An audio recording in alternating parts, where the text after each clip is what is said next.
சர்வதேச விண்வெளி மையத்தில் சிக்கியுள்ள சுனிதா வில்லியம்ஸ் பத்திரமாக பூமிக்கு திரும்புவோம் என நம்பிக்கை தெரிவித்துள்ளார். அதே சமயம் நீண்ட நாட்கள் விண்வெளியில் இருப்பதால் அவர்களுக்கு உடல்நல பாதிப்பு ஏற்பட வாய்ப்புள்ளதாக மருத்துவர்கள் எச்சரித்துள்ளனர். எப்போது பூமிக்கு திரும்புவார்கள் என்று உலகமே பதற்றத்துடன் எதிர்நோக்கிக் கொண்டிருக்க திக் நிமிடங்களாக நாட்கள் நீண்டு கொண்டே செல்கிறது.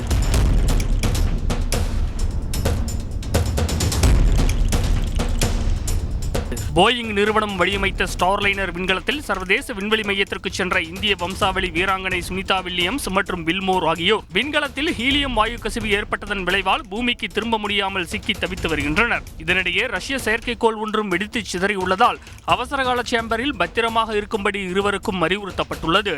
பூமிக்கு புறப்படும் தேதி ஏற்கனவே 2 முறை மாற்றப்பட்ட சூழலில் அவர்கள் எப்போது பூமிக்கு திரும்புவார்கள் என்பது குறித்து எந்த ஒரு அதிகாரப்பூர்வ தகவலையும் நாசா இதுவரை வெளியிடாதது தொடர் பதற்றத்தை ஏற்படுத்தியுள்ளது.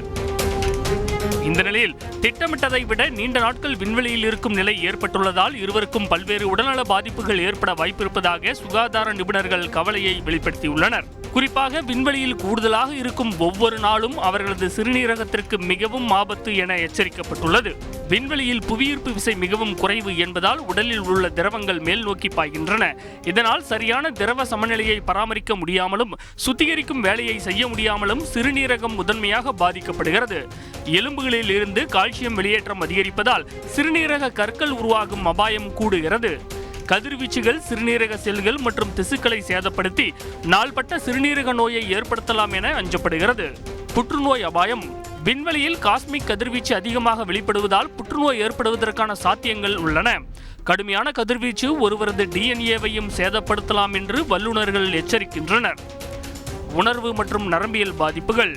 புவியீர்ப்பு விசை இல்லாததால் உடல் உணர்ச்சிகளை குறைக்கிறது. கண், கை, கால்களை ஒருங்கிணைப்பதில் இடையூறு ஏற்படுவதுடன் நரம்பியல் செயல்பாடுகளும் பாதிக்கிறது. தசை மற்றும் எலும்பு சிதைவு. சராசரி மனிதர்களை விட விண்வெளி வீரர்கள் விரைவான தசை சிதைவை அனுபவிக்கின்றனர். ஈர்ப்பு விசை இல்லாததால் கால்கள் மற்றும் முதுகில் உள்ள தசைகளுக்கு பிடிமானம் இல்லாமல் போகிறது. இதனால் முதுகெலும்பு மற்றும் இடுப்பு போன்ற உடல் எடையை தாங்கும் எலும்புகள் சிதைகின்றன. இந்த நிலையில் நாசாவின் தரைக்கட்டுப்பாட்டு மையத்தில் இருந்து செய்தியாளர்கள் எழுப்பிய கேள்விக்கு பதிலளித்த சுனிதா வில்லியம்ஸ் ஸ்டார்லைனர் விண்கலம் தங்களை பத்திரமாக பூமிக்கு கொண்டு வரும் என நம்பிக்கை தெரிவித்தார்.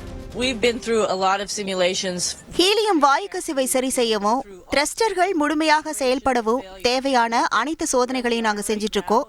ஒருவேளை எமர்ஜென்சின்னு வந்தா கூட உடனே விண்கலனுக்கு போய் அன்டாக் பண்ணி புறப்படுறதுக்கு தயாரா இருக்கும்.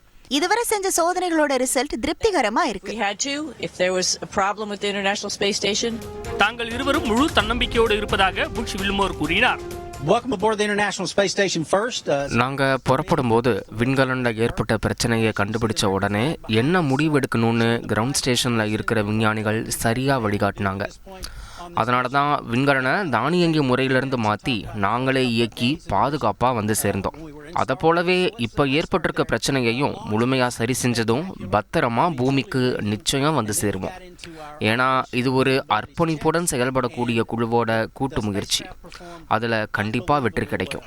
இதனிடையே இருவரையும் பூமிக்கு அழைத்து வருவதற்காக எலான் மஸ்கின் ஸ்பேஸ் எக்ஸ் நிறுவனத்துடன் எந்தவித பேச்சுவார்த்தையும் இதுவரை நடத்தவில்லை என நாசா விளக்கமளித்துள்ளது குறிப்பிடத்தக்கது.